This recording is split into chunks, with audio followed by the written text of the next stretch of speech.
Assalamualaikum warahmatullahi wabarakatuh. Apa kabar para pelajar hebat? Bertemu lagi bersama saya Andri Mukti Lubis dalam video pembelajaran ekonomi. Pada kesempatan kali ini, kita akan membahas materi ekonomi kelas 12, yaitu konsep persamaan dasar akuntansi. Kompetensi dasar yaitu mendeskripsikan konsep persamaan dasar akuntansi. Adapun indikator pencapaian, yang pertama, mengidentifikasi konsep persamaan dasar akuntansi. Yang kedua, mengklasifikasi tentang konsep persamaan dasar akuntansi. Yang ketiga, menganalisis informasi data tentang konsep persamaan dasar akuntansi. Dan yang terakhir, membuat hubungan tentang konsep persamaan dasar akuntansi.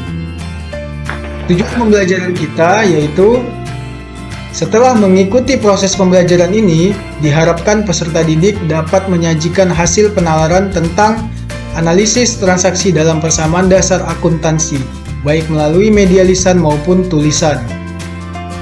Baik, langsung saja kita masuk ke dalam materi pembelajaran. Nah, dalam video kali ini, kita fokus dalam membahas analisis transaksi dalam persamaan dasar akuntansi.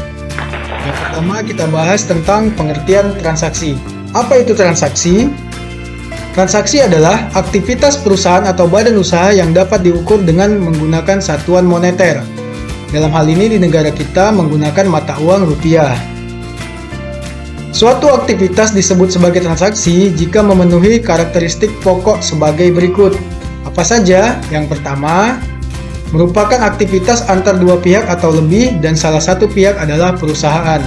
Yang kedua, dilakukan secara sengaja sebagai upaya mencapai tujuan perusahaan. Yang ketiga, dapat diukur dengan satuan moneter, dalam hal ini mata uang kita yaitu rupiah. Dan yang terakhir, memberikan pengaruh tertentu terhadap posisi keuangan perusahaan.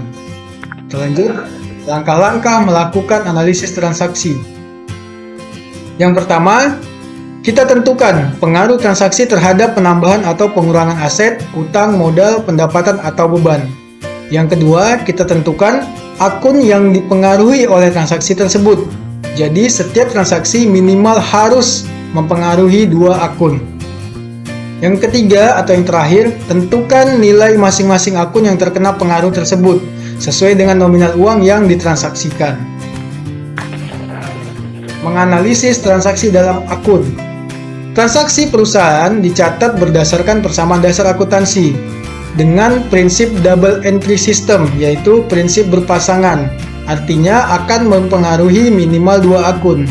Jadi jika ada satu akun di sisi satu yang berpengaruh, maka di sisi lain akan ada satu akun yang berpengaruh juga. Selanjutnya, pengaruh transaksi terhadap akun. Dalam persamaan dasar akuntansi, kita kenal dengan istilah aktiva sama dengan pasiva, atau aktiva dan pasiva jumlahnya harus sama atau balance.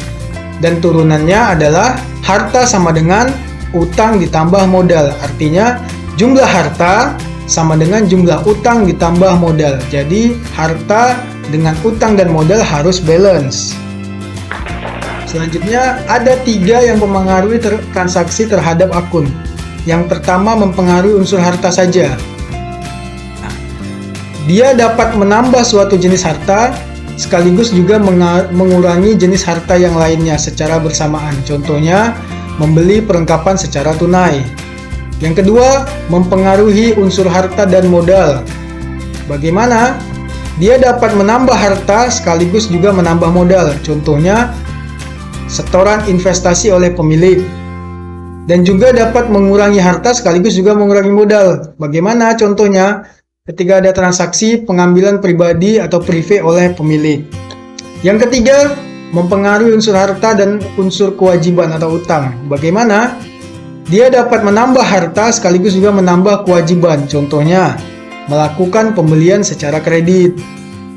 Dia juga dapat mengurangi harta sekaligus juga mengurangi kewajiban. Contohnya ketika membayar utang kepada kreditur. Kita lanjut, perubahan modal atau ekuitas. Jadi, modal dapat bertambah dan juga dapat berkurang. Apa yang mempengaruhinya? Nah, ketika ada transaksi investasi yang disetorkan oleh pemilik akan menambah modal. Kedua, ketika ada transaksi pendapatan yang diperoleh oleh perusahaan juga akan menambah modal. Jadi modal akan bertambah ketika ada dua transaksi ini terjadi. Nah, modal juga bisa berkurang disebabkan oleh adanya transaksi beban atau biaya yang dikeluarkan oleh perusahaan. Dan satu lagi, adanya transaksi privé atau pengambilan pribadi oleh pemilik. Nah, dua transaksi ini akan mengurangi modal. Selanjutnya, perubahan kas dan utang. Pada prinsipnya, transaksi terbagi menjadi dua, yaitu transaksi tunai dan juga transaksi kredit. Apa itu transaksi tunai? Transaksi tunai adalah transaksi yang sudah diterima uangnya atau sudah dibayarkan. Nah, kondisinya, apabila sudah menerima uang, maka akun kas akan bertambah. Sedangkan jika sudah mengeluarkan uang, maka akun kas akan berkurang. Ciri-cirinya yaitu ada kalimat tunai, perkas, cek, atau tanpa keterangan. Yang kedua, transaksi kredit. Apa itu transaksi kredit? Transaksi yang belum diterima uangnya atau belum dibayarkan. Kondisinya, ketika belum menerima uang, maka akun piutang akan bertambah. Dan sebaliknya, ketika belum mengeluarkan uang atau belum membayar, maka akun utang yang akan bertambah. Ciri-cirinya yaitu ada kalimat kredit, faktur, atau diterima dengan dibayar di kemudian. Nah, setelah kita membahas materi tadi, maka sekarang kita membahas latihan soal agar memperdalam pemahaman kita tentang analisis transaksi dalam persamaan dasar akuntansi. Di sini ada disebutkan Ibrahim mendirikan sebuah perusahaan jasa pada bulan Maret 2020 dan menginvestasikan uang tunai ke dalam rekening perusahaannya sebesar 50 juta. Bagaimana analisisnya? Kita lihat di sini. Ketika Ibrahim menginvestasikan uang tunai pribadinya ke dalam perusahaan, maka akan memunculkan harta perusahaan dengan nama akun kas. Maka akun kas akan bertambah sebesar 50 juta. Sementara di sisi lain, akibat dari penyerahan uang tersebut akan menambah modal perusahaan, sehingga akun modal akan bertambah dengan jumlah yang sama. Jadi jika dicatat dalam persamaan dasar akuntansi, aktiva akan menambah kas senilai 50 juta, sedangkan di pasiva akan bertambah akun modal senilai 50 juta. Kita lanjut. Pada tanggal 3 Maret dibayar sewa kantor sebesar 12 juta dengan mengeluarkan cek. Artinya pembayaran sewa dengan secara tunai. Maka analisisnya, pembayaran sewa kantor akan memunculkan biaya atau beban, yaitu akun beban sewa sebesar 12 juta. Kemudian, akibat dari pembayaran tersebut akan mengurangi harta, yaitu kas, karena dibayar secara tunai. Jadi, akun kas akan berkurang senilai 12 juta. Sehingga ketika di pencatatan persamaan dasar akuntansi, di sisi aktiva akun kas berkurang 12 juta, sedangkan di sisi pasiva beban sewa bertambah 12 juta. Kita lanjut. Pada tanggal 10 Maret dibeli peralatan kantor senilai 30 juta. Dari harga tersebut 10 juta dibayar secara tunai, sedangkan sisanya dibayar kemudian. Nah, di sini ada 3 transaksi. Artinya di sini ada transaksi secara kredit karena ada kalimat sisanya akan dibayar kemudian. Nah, inilah dia yang tadi kita bahas.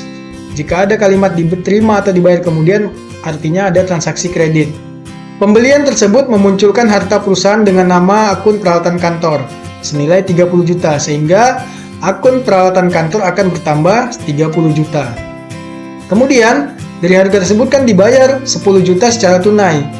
Artinya, kalau ada pembayaran secara tunai akan mengurangi kas, sehingga kas akan berkurang senilai 10 juta. Nah, sisanya akan dibayar kemudian, artinya ada sisa 20 juta yang akan dibayar kemudian. Kalau belum keluar uang atau belum dibayarkan, maka akun yang bertambah adalah utang, sehingga akan menambah utang senilai 20 juta. Jika dicatat dalam persamaan dasar akuntansi, di sisi aktiva ada peralatan kantor yang bertambah 30 juta, kas berkurang 10 juta, sedangkan di sisi pasiva utang bertambah 20 juta. Oke, baik, kita sudah membahas latihan menganalisis transaksi dalam persamaan dasar akuntansi. Sekarang saatnya kita mengerjakan kuis. Jadi di sini saya sudah menyediakan kuis dalam bentuk link Google Form.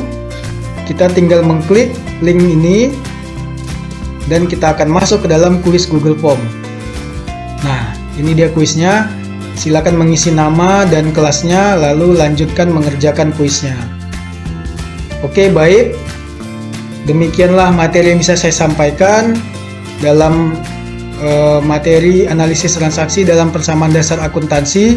Semoga dapat bermanfaat bagi kita semua, dan semoga video ini dapat menambah wawasan bagi kita semua, terutama dalam bidang akuntansi. Saya akhiri. Assalamualaikum warahmatullahi wabarakatuh.